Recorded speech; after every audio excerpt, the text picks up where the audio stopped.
Welcome to क्राइमैक्स Hindi. हमने crime की कई कहानियाँ आज से पहले देखी या सुनी हैं, लेकिन आज जो कहानी हम आपको सुनाने जा रहे हैं, इस कहानी को सुनने के बाद आपको सच में यकीन नहीं होगा कि क्या सच में किसी के कत्ल करने की ऐसी भी वजह हो सकती है। ये कहानी वाकई दिल दहला देने वाली है और इस कत्ल की ऐसी वजह कभी सुनी नहीं होगी। कहानी को अंत तक ज़रूर देखें और तब आपको कहानी का क्लाइमैक्स सोच में डाल देगा, क्योंकि इस कहानी का क्लाइमैक्स हैरान कर देने वाला है। हम ऐसी ही क्राइम की रियल कहानियाँ इस चैनल पर लाते रहते हैं, क्योंकि हर क्राइम की कहानी हमें कुछ सिखाती है। इसीलिए हमारे चैनल को सब्सक्राइब ज़रूर करें। आज की ये कहानी है मुंबई से। मुंबई के नज़दीक एक वसई शहर है और उसी वसई शहर में बुगाई बीच है। तारीख 26 जुलाई 2021 के दिन इस बीच के किनारे बहुत सारे लोग घूम रहे थे। तभी समुंदर की लहरों के साथ एक काले रंग का सूटकेस समुंदर किनारे आ जाता है। जब वो सूटकेस किनारे पर आता है तब कुछ लोगों की नज़र उस सूटकेस पर पड़ती है। सूटकेस देखते ही बहुत सारे लोगों के मन में अलग अलग ख्याल आने लगते हैं, क्योंकि बहुत सारी ऐसी कहानियाँ लोगों ने सुनी या देखी हैं। अब उन्हीं लोगों में से एक शख्स उस सूटकेस को देखकर पुलिस को फ़ोन करता है और फिर थोड़ी ही देर में मौके पर पुलिस पहुंच जाती है। अब पुलिस उस सूटकेस को देखती है और उस सूटकेस को देखते ही पुलिस समझ जाती है कि मामला क्या है। और अब जब उस सूटकेस को खोला जाता है तब पुलिस का शक यकीन में बदल जाता है, क्योंकि उस सूटकेस के अंदर एक लाश थी और एक ऐसी लाश जिसका सिर नहीं था, मतलब सिर कटी लाश, और उस लाश के जिस्म पर पूरे कपड़े थे। पुलिस उस सूटकेस को अच्छे से चेक करती है। आसपास करीब 1-2 किलोमीटर तक छानबीन की जाती है। पुलिस को कहीं ना कहीं लगता है कि हो सकता है उस सिर कटी लाश का सिर भी कहीं उन्हें मिल जाए, पर काफ़ी देर छानबीन के बाद भी पुलिस को कहीं कोई सबूत नहीं मिलता और तब उस सिर कटी लाश को पोस्टमार्टम के लिए हॉस्पिटल भेजा जाता है। साथ ही पुलिस उस सूटकेस को हिरासत में लेती है और अच्छे से उसकी तलाश की जाती है, ताकि कहीं से कोई सुराग तो मिले, पर कोई फ़ायदा नहीं होता। और पुलिस अब पोस्टमार्टम रिपोर्ट का वेट करती है, ताकि उस लाश से कोई तो सुराग मिले जिससे ये पता लगाया जा सके कि मरने वाली कौन है, क्योंकि लाश को देखकर ये तो पता चल ही गया था कि ये किसी महिला की लाश है। अब कुछ ही दिन में पोस्टमार्टम की रिपोर्ट आती है, लेकिन उससे भी कुछ खास पता नहीं चलता, सिवाय इसके कि उस महिला के हाथों में मेहंदी लगी हुई थी। उस मेहंदी को देखकर पुलिस अंदाज़ा लगाती है कि हो सकता है ये किसी मुस्लिम महिला की लाश है, क्योंकि जिस तरीके से उसके हाथों में मेहंदी और उसके कपड़े थे, पुलिस ये अंदाज़ा लगाती है। पर इसके अलावा पुलिस के पास अभी तक कोई और जानकारी नहीं थी। अब पुलिस उस सिर कटी लाश की कुछ फ़ोटोज़ निकलवाती है और कुछ आसपास के इलाकों में उसे लगाया जाता है, ताकि कहीं से कुछ भी सुराग मिल सके या कोई उसे ढूंढता हुआ उसके पास आ जाए। इसी बीच मुंबई के जितने भी थाने थे, उन सभी थानों पर उनकी सूचना दी जाती है कि अगर कोई मिसिंग रिपोर्ट हो तो उन्हें इसकी जानकारी दी जाए। पर इतना सब करने के बाद भी पुलिस को कुछ हासिल नहीं होता और कहीं से भी कोई क्लू नहीं मिल पाता। अब पुलिस भी परेशान होती है कि कैसे पता करें कि ये लाश किसकी है। इधर छानबीन करते करते काफ़ी समय लग रहा था। 26 जुलाई को ये लाश पुलिस के हाथ लगी थी और अभी तक लगभग 6 महीने बीत जाते हैं, उनके पास कहीं से कोई सुराग नहीं था और छानबीन करते करते लगभग साल ख़त्म हो जाता है और नया साल 2022 भी शुरू हो जाता है। इधर अच्छी बात ये थी कि पुलिस ने उस लाश का डीएनए सैंपल और कुछ कपड़े अभी तक संभाल के रखे थे। साथ ही मुस्लिम रीति रिवाजों के साथ उनका अंतिम संस्कार भी कर दिया था। अब समय बीतता गया और लगभग 14 महीने बीत जाते हैं, पर अभी तक कहीं से कोई भी सुराग नहीं मिला। और एक दिन तारीख 29 अगस्त 2022 को अचानक ही 14 महीने बाद एक शख्स मुंबई के एक पुलिस स्टेशन में पहुंचते हैं और वहां जाकर वो कहते हैं कि हमारी भतीजी पिछले करीब 14 महीने से घर से गायब है और उसका कोई पता नहीं लग रहा है। ये कहकर वो शख्स एक मिसिंग रिपोर्ट लिखवाते हैं और अपनी भतीजी का नाम वो सान्या बताते हुए कहते हैं कि मैं सान्या का चाचा हूँ और मैं कर्नाटका के बेलगम से आया हूँ। अब पुलिस उनसे पूछती है कि करीब साल भर से ऊपर हो गया है और आप पूरे 1 साल बाद अपनी भतीजी की मिसिंग रिपोर्ट लिखाने आए हैं और इतने दिन तक आप कहाँ थे। और क्या कर रहे थे, और आपकी पति जी यहाँ मुंबई में क्या कर रही थी। ऐसे तमाम क्वेश्चंस पुलिस उनसे पूछती है। अब वो पुलिस को बताते हैं कि सानिया यतीम है, उसके माँ बाप नहीं हैं और मैंने ही उसे पाल पोस कर बड़ा किया। सानिया के चाचा ठीक ठाक परिवार से थे, फाइनेंशियली स्ट्रॉन्ग, और 2017 में उन्होंने सानिया की शादी मुंबई के एक लड़के से की थी। उस वक्त वो सऊदी अरब में जॉब कर रहा था और उस लड़के का नाम आसिफ है। सानिया की आसिफ से शादी के बाद वो दोनों काफ़ी खुश थे और एक खुशहाल ज़िंदगी बिता रहे थे। फिर 2019 में सानिया और आसिफ को एक बेटी हुई और बेटी होने के बाद अब पूरा परिवार बहुत खुश था। उन्होंने अपनी बेटी का नाम अमायरा रखा और फिर उसके चाचा पुलिस को बताते हैं कि अक्सर हमारी सानिया से बात होती रहती थी, लेकिन 2019 के शुरुआत से मतलब जनवरी में हमारी सानिया से आखिरी बार बात हुई और उसके बाद काफ़ी लंबे समय तक हमारी उससे कोई बात नहीं हुई। लगभग कई महीनों तक हमारी कोई बात नहीं हुई और तब बकरा ईद आती है और सानिया के चाचा उससे बात करने के लिए उसे फ़ोन लगाते हैं। पहले तो किसी ने फ़ोन नहीं उठाया और दोबारा फ़ोन करने पर उन्हें फ़ोन स्विच ऑफ मिला। अब सानिया के चाचा आसिफ को फ़ोन लगाते हैं और आसिफ भी उनका फ़ोन नहीं उठाता। ये सारी बातें वो पुलिस को बताते हैं और इसके बाद अब पुलिस उनकी कंप्लेंट लिखती है और ससुराल वालों के घर का पता भी पूछती है और तब वो घर का पता बताते हुए कहते हैं कि वो लोग नाला सुपारा में रहते हैं। अब पुलिस उनसे ये पूछती है कि आप वहाँ गए या नहीं, और यदि आप वहाँ गए थे तो क्या आपको वो वहाँ मिली। तब उन्होंने पुलिस को एक अजीब बात बताई। वो पुलिस को बताते हैं कि सानिया का ससुराल एक भरा पूरा परिवार है। परिवार में सास ससुर, देवर और ये पूरा परिवार नाला सुपारा में रहता है। मैं पहले कई बार उनके घर जा चुका हूँ, लेकिन इस बार जब मैं नाला सुपारा गया तो पता चला कि आसिफ और उसके परिवार के सब लोग घर छोड़कर कहीं और शिफ्ट हो गए हैं, लेकिन कहाँ शिफ्ट हुए हैं ये तो मालूम नहीं। वो पुलिस को बताते हैं, मैंने बहुत तलाश की, मुंबई में रहने वाले कई जान पहचान के लोगों से भी पूछताछ की, लेकिन कहीं कुछ भी पता नहीं चला और बड़ी कोशिशों के बाद उन्हें आसिफ की मम्मी का फ़ोन नंबर मिला और जब आसिफ की मम्मी से फ़ोन पर बात हुई तो उन्होंने बताया अब हम मुंब्रा शिफ्ट हो गए हैं और उन्होंने मुझे मुंब्रा का पता दे दिया। जब मैं मुंब्रा गया तो वहाँ आसिफ था, उसकी बेटी थी, पर सानिया नहीं थी। और जब मैंने आसिफ से पूछा कि सानिया कहाँ है तो उसने बताया कि सानिया तो 1 साल पहले ही ये घर छोड़कर चली गई है। उसका किसी और के साथ अफेयर था और जाते जाते वो एक लेटर छोड़ के गई थी। आसिफ उस लेटर को सोनिया के चाचा को पढ़कर सुनाता है। उस लेटर में लिखा था कि आसिफ के साथ मैं अब और रहना नहीं चाहती, मुझे किसी और से मोहब्बत हो गई है और मैं घर छोड़कर जा रही हूँ। जब ये सब आसिफ ने चाचा को बताया तो उन्होंने आसिफ पर एक पल के लिए यकीन भी किया और उन्हें लगा कि शायद हो सकता है। और ये सब सुनने के बाद चाचा वहाँ से लौट आते हैं और ये बात है 27-28 अगस्त 2022 की, उनकी रिपोर्ट लिखवाने के 1-2 दिन पहले की। लेकिन वहाँ से आने के बाद बहुत सोचने के बाद उन्हें लगता है कि सानिया ऐसा नहीं कर सकती, क्योंकि उन्होंने ही सानिया को बचपन से पाला था, वो उसे अच्छे से जानते थे और सानिया भी अपनी शादी से बहुत खुश थी। उनकी एक बेटी थी जिसे वो बहुत प्यार भी करती थी, तो इन सब के रहते वो ऐसा नहीं कर सकती।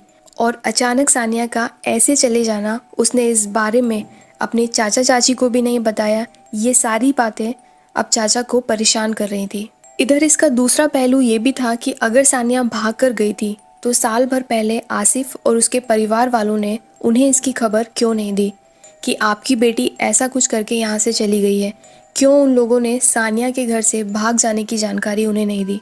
सानिया के चाचा को ये सारी बातें सोचने के बाद आसिफ और उसकी फैमिली की बातों पर डाउट होता है। वो कुछ रिश्तेदारों से इस बारे में बातचीत करते हैं और इसी के बाद 29 अगस्त 2022 में पहली बार सानिया के चाचा सानिया की मिसिंग रिपोर्ट लिखाने आते हैं और यहीं से पुलिस इस केस को इन्वेस्टिगेट करती है। सबसे पहले पुलिस उस तारीख के नज़दीक जितने भी अनसॉल्व केसेस या लावारिश लाशों की रिपोर्ट थी उन सभी को चेक करती है और तभी पुलिस की नज़र एक थाने से एक सिर कटी लाश जो एक सूटकेस में तारीख 26 जुलाई 2021 को वसई शहर में एक बीच के किनारे मिली थी, पुलिस की नज़र उस केस पर पड़ती है। पुलिस इस केस की फ़ोटोज़ और जो कपड़े थे उसे देखने के लिए अब सानिया के चाचा को थाने बुलाती है। उन कपड़ों और फोटो को देखते ही चाचा सानिया की पहचान कर लेते हैं। दरअसल पहले अक्सर चाचा की सानिया से वीडियो कॉल पर बात होती थी, तो इसीलिए वो सानिया के कपड़ों की पहचान कर लेते हैं। फोटोज़ में चेहरा नहीं था, पर उस महिला की कदकाठी और कपड़ों को देखते ही वे उसे पहचान लेते हैं। इसके बाद अब पुलिस आसिफ और उसके घर वालों को बुलाती है और बुलाने के बाद वो तस्वीरें उन्हें दिखाते हुए उन्हें पूछती है कि क्या आप ये तस्वीरें पहचानते हैं। लेकिन आसिफ और उसके घर वाले तस्वीरों को देखते ही इनकार कर देते हैं कि हम इसे नहीं जानते। तब पुलिस उनसे कहती है कि ये सानिया की लाश की तस्वीरें हैं, पर आसिफ और उसके घर वाले साफ मुखर जाते हैं कि हम तो इसे जानते ही नहीं और ये सानिया की लाश हो ही नहीं सकती, क्योंकि वो तो काफ़ी समय पहले ही हमें छोड़कर अपने आशिक के साथ भाग गई है। आसिफ के घर वाले ये सारी बातें पुलिस को बता तो रहे थे, पर कहीं ना कहीं ये सारी बातें सुनते हुए पुलिस ये नोटिस करती है कि वो लोग थोड़े नर्वस और घबराए हुए हैं। पुलिस को उन्हें देखकर उन पर शक होता है कि ज़रूर ये लोग कुछ छुपा रहे हैं या फिर ये झूठ बोल रहे हैं। लेकिन सिर्फ तस्वीर देखकर पहचान न करने पर किसी को मुजरिम नहीं ठहराया जा सकता, और तब पुलिस उन लोगों को जाने के लिए कहती है। और इसके बाद पुलिस अब अपने तरीके से इस मामले की जांच करती है। पुलिस को उन पर शक तो होता है क्योंकि 14 महीने से सानिया गायब है, लेकिन उन्होंने इसके बारे में जानने की कोशिश नहीं की।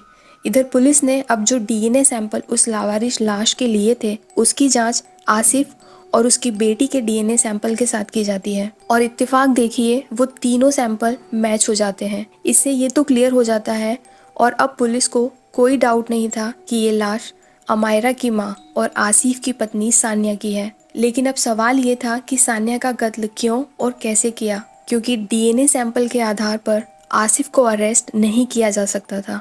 इसके लिए उन्हें कुछ और सबूत भी चाहिए थे और साथ ही उन्हें इस कत्ल की असली वजह भी पता करनी थी, क्योंकि जब तक असली वजह पता नहीं चलती तब तक उनके लिए सही दिशा में छानबीन करना मुश्किल था। अब पुलिस एक बार फिर सानिया के चाचा से पूछताछ करती है कि आप हमें अब शुरू से बताइए कि 2017 में सानिया की शादी आसिफ से हुई, फिर दोनों की एक बेटी हुई और उसके बाद वो अचानक ही गायब हो गई। इसकी क्या वजह हो सकती है? क्या इसकी वजह दहेज या कुछ और, या आसिफ का किसी और के साथ अफेयर? जो कुछ भी आप जानते हैं, हर छोटी से छोटी बात हमें शुरू से बताइए। तब सानिया के चाचा बताते हुए कहते हैं कि आसिफ दुबई में सऊदी अरब में काम किया करता था और उसके बाद जब कोरोना स्टार्ट हुआ तब वो इंडिया वापस आ गया और तब से वो यहीं रह रहा था। शुरुआत में कुछ पैसे और दहेज को लेकर बात हुई थी, पर इतना भी बड़ा इशू नहीं था। बस इससे ज़्यादा मुझे कोई जानकारी नहीं। पुलिस को इन बातों से कुछ खास जानकारी नहीं मिलती। अब इसके बाद पुलिस आसिफ से वो लेटर मांगती है जो लेटर आसिफ ने सानिया के चाचा को दिखाया था कि वो उसके बॉयफ्रेंड के साथ भाग गई है और ये लेटर छोड़ के गई है। आसिफ ने वो लेटर पुलिस को दिखाया और उन्हें दे दिया। अब उस लेटर की फॉरेंसिक जांच की जाती है और फॉरेंसिक जांच से ये पता चलता है कि लेटर में जो राइटिंग है वो सानिया की नहीं बल्कि खुद आसिफ की है। अब पुलिस के पास वजह भी थी और सबूत भी था आसिफ को पकड़कर जांच करने की, और अब आसिफ को अरेस्ट किया जाता है। पहले तो आसिफ पुलिस को भटकाने की काफ़ी कोशिश करता है, पर सख्ती से पूछताछ करने पर वो उन्हें पूरी बात बताता है कि कैसे और किस लिए सानिया का कत्ल किया गया, और यहीं से इस कत्ल की कहानी सबके सामने आती है। आसिफ बताता है 21 जुलाई 2021 बकरा ईद का दिन सबसे पहले आसिफ ने अपनी 2 साल की बच्ची को अपनी बहन के घर भेज दिया, और उसी दिन आसिफ, उसके पिता और उसका भाई नमाज पढ़कर घर आते हैं, और उसके बाद ये तीनों मिलकर सानिया को बांधकर उसको एक पानी से भरे टब में डाल देते हैं ताकि पानी में दम घुटने से उसकी मौत हो जाए। लेकिन जब उससे भी कुछ नहीं होता तो वो लोग उसका गला घोंटते हैं, और जब उन्हें ये यकीन हो जाता है कि सानिया मर चुकी है, तब सबूत मिटाने के लिए आसिफ और उसके पिता अपने हाथों से सानिया का सिर काटकर धड़ से अलग कर देते हैं। इसके बाद सिर और धड़ को अलग अलग जगह फेंकने की प्लानिंग करते हैं। उन्हें पकड़े जाने का डर कुछ इतना ज़्यादा था कि सिर काटने के बाद भी आसिफ ने पहले हेयर ट्रिमर से सानिया के सिर के बाल हटा दिए ताकि अगर कटा हुआ सर पुलिस के हाथ भी लग जाए तो उसकी पहचान मुमकिन ना हो। इसके बाद आसिफ ने अपने भाई के साथ मिलकर उस सिर को बाइक पे ले जाकर एक खाड़ी में फेंक दिया और फिर धड़ को निपटाने के लिए आसिफ ने अपने कैब ड्राइवर बहनोई को घर बुलाया और फिर धड़ को एक बड़े से सूटकेस में पैक कर वसई बीच ले जाकर उसे वहां फेंक दिया। इसके बाद पूरा परिवार रात में इकट्ठा होता है और बकरा ईद भी मनाता है। ऐसा लगता है मानो कुछ भी हुआ नहीं, पर अब कहीं ना कहीं उन्हें ये डर भी लगता है कि यदि सानिया के घर वाले यहाँ आ गए तो क्या होगा। इसीलिए अब वो नाला सुपारा वाला घर बेचकर वहाँ से कहीं दूर मुंब्रा में एक नया मकान खरीदते हैं और पूरी फैमिली वहाँ शिफ्ट हो जाती है। इस पूरी घटना के 14 महीने बाद जब सानिया के चाचा का संपर्क सानिया से नहीं होता, तब वो यहाँ आए और इस तरह ये पूरी कहानी लोगों के सामने आई। लेकिन इस कत्ल की आखिर वजह क्या थी?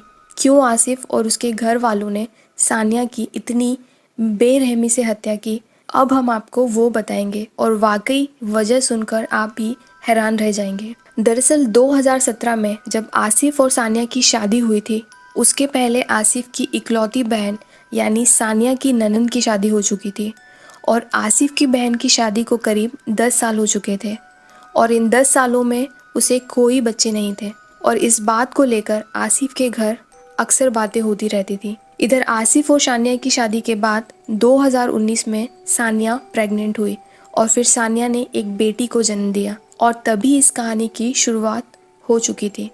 आसिफ की बहन को कोई बच्चे नहीं थे और जब आसिफ पिता बनता है तो आसिफ की फैमिली और बहन उससे ये कहती है कि वो अपनी बेटी उसकी बहन को दे दे क्योंकि वो बे औलाद है और तुम्हारी शादी को अभी तो 2 साल ही हुए हैं, तुम्हें और बच्चे हो जाएंगे। इस बात पर आसिफ को कोई आपत्ति नहीं थी क्योंकि बात उसकी बहन की थी, लेकिन सानिया इस बात के लिए तैयार नहीं थी। सानिया का कहना था कि वो उसकी पहली बेटी है और वो उसे देना नहीं चाहती और सानिया ने इस बात से साफ इनकार कर दिया था और बस यही बात थी जिसने पूरे ससुराल में सानिया को उसका दुश्मन बना दिया था। वो आए दिन सानिया को ताने देते और अब यहीं से सानिया पर जुल्म सितम की शुरुआत भी हो गई थी और फिर एक दिन वो भी आया जब उसका कत्ल कर दिया गया। इस केस के खुलासे के बाद आसिफ और उसके परिवार को गिरफ्तार कर लिया गया था। इस कहानी ने वाकई हम सबको सोचने पे मजबूर कर दिया है, क्या वाकई ऐसी कोई वजह हो सकती है? क्योंकि शायद इसके कई और रास्ते भी हो सकते थे। इस कहानी को सुनकर आप क्या सोचते हैं, हमें कमेंट करके ज़रूर बताएं। कल फिर मुलाकात होगी एक नई कहानी के साथ। हमें सब्सक्राइब ज़रूर करें। Thank you.